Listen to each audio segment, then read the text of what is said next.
Hi guys, today I'm going to be talking to you about how to get long, healthy hair. A lot of people ask me how long it's taken me to grow my hair or what I do to keep my hair long and feeling really nice. So I'm going to show you guys a little bit of the tips that I do and how I keep my hair maintained and under control and really healthy looking.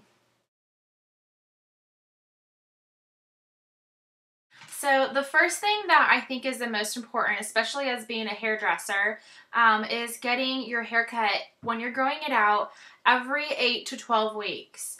What's important about this is that it doesn't grow your hair, but what you're doing is you're cutting off those pieces that are going to have breakage and damage and your problem areas, and it's going to take that off so that basically your breakage is like this, and it's going to be that split. What you're going to do is you're going to cut that and create it to stop breaking up even further. Some people are like, oh, I haven't cut my hair in 5 months and I'm trying to grow it out. But when you actually have to go in and cut it, you're going to have to take off more than what you want compared to when you get your hair cut every 8 to 12 weeks, so that you're keeping up with that damage, so that you're not allowing it to get more and more out of control.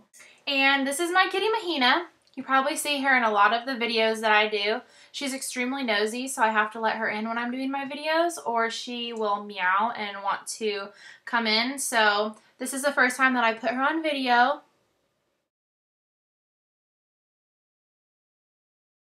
So the second thing that I do is I use quality shampoo and conditioners. What's so important about this, and what I stress to a lot of my clients and friends and so forth, is that whenever you buy quality shampoos and conditioners, they are filled with delicious things for your hair, like amino acids, proteins, nutrients, carbohydrates, all that stuff that really makes up your hair, which a lot of people don't know about your hair. I didn't know it until I went to hair school. So whenever especially with color treated hair, whenever you use liner, like in my hair, because my hair is lightened, you take out and you strip out a lot of those necessary ingredients and nutrients that keep your hair strong and shiny, and you need to put all that stuff back in, especially nowadays, since our hair is extremely hot tool dependent. So we use flat irons and our curling irons and our blow dryers every single day. So it's really important that you use a conditioner and shampoo that has those really good ingredients to put back into your hair. And I'll show you a few that I absolutely love and that I use on my own hair, and that has been my frame for everything that I do in my hair.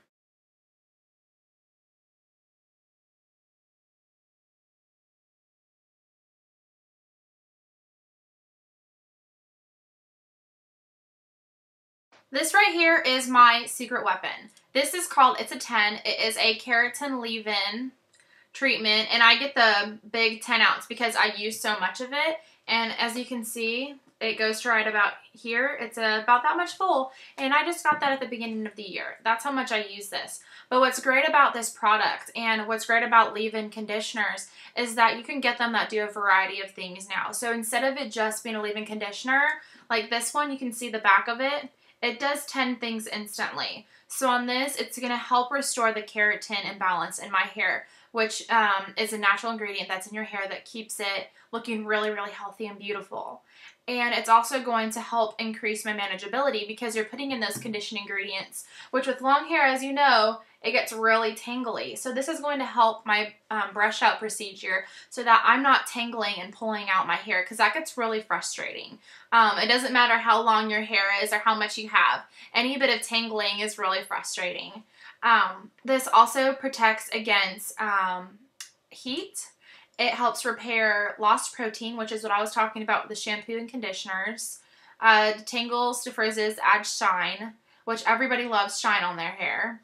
It strengthens your hair structure. So it's going to put in those ingredients that we talked about with the proteins and carbohydrates, and it's going to help fill in those gaps and build your hair back up. And it's going to do that all day long while it's in your hair, because you're putting this in after you shampoo and condition your hair, and you're leaving this in all day. And it also seals your cuticle. A lot of people ask me, what's so great about sealing your cuticle? Your hair is actually like shingles on a house.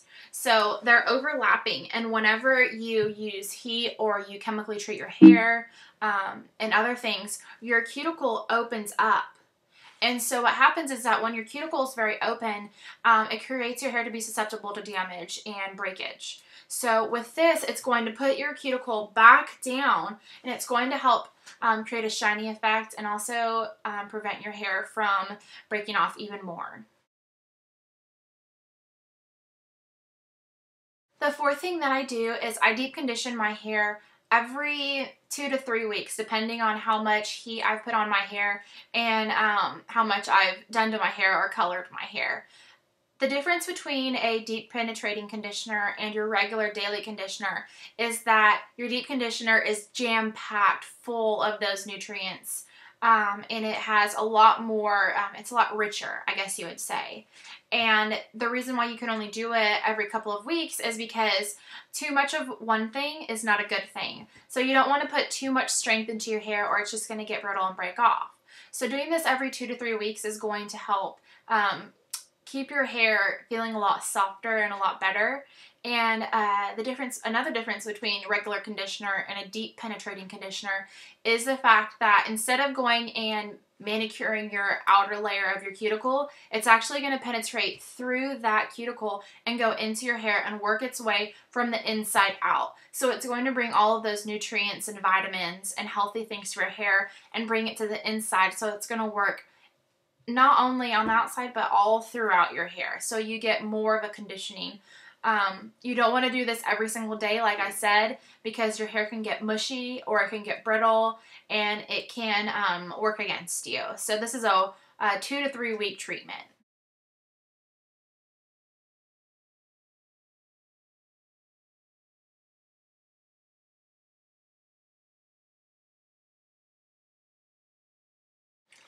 Next, I know everybody hates to hear this, but rocking your natural hair texture is super important when you're wanting to grow your hair out. So that means reducing your flat iron time. I know a lot of people are so dependent on their flat iron and their curling irons and things like that, but taking that and doing it only about once a week compared to every single day is really going to help the health of your hair. Because when you put 400 degrees on your hair, just imagine what your hair does in an open flame. It just sizzles right off. So putting that heat on your hair, no matter how much heat protectant, no matter how healthy and how much you take care of your hair, it's still going to slowly degrade the integrity of your hair, and it's not going to feel great. And some people actually come into the salon and we see pieces, especially in the front, that girls have completely fried off. So you have to be really careful whenever you flat iron your hair. Turn down, especially if you have one that has a temperature gauge on it, turn that gauge down to about 300 and don't use it as often. And it's really going to help, and you'll see a huge difference in that.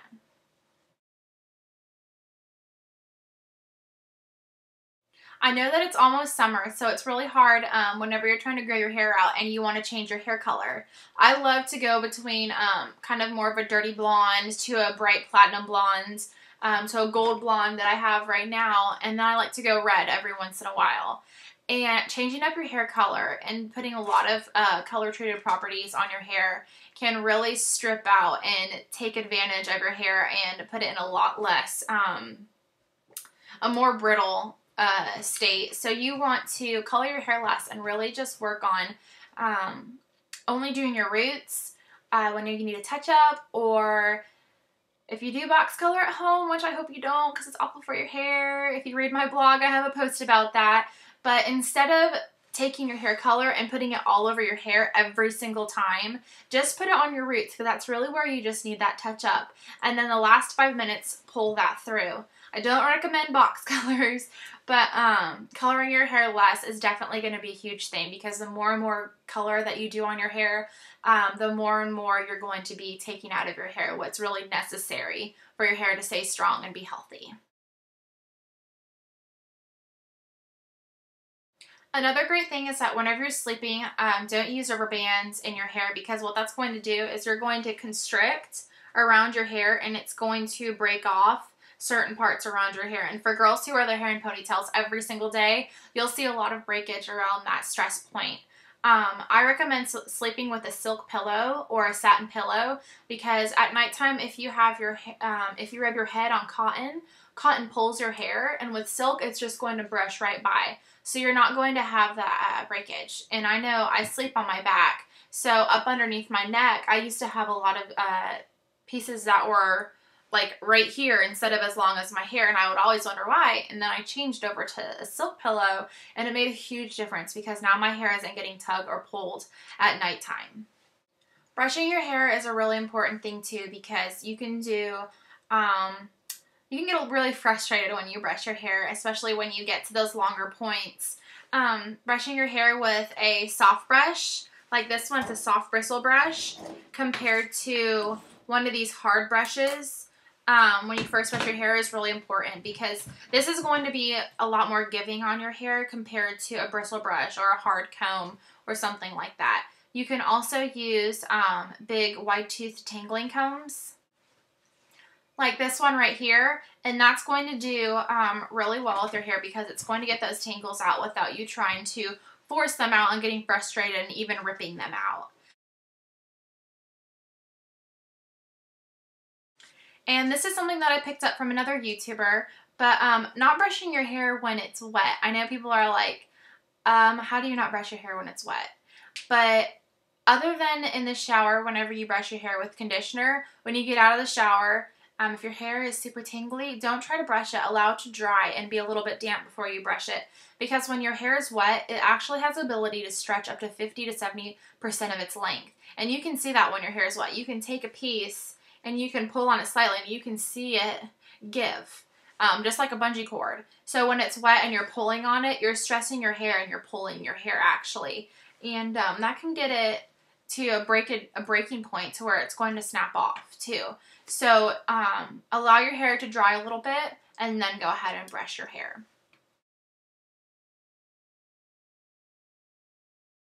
And last but not least, having a healthy lifestyle is extremely important. Eating great foods and vegetables and vitamins to keep your body healthy is going to make your hair healthy.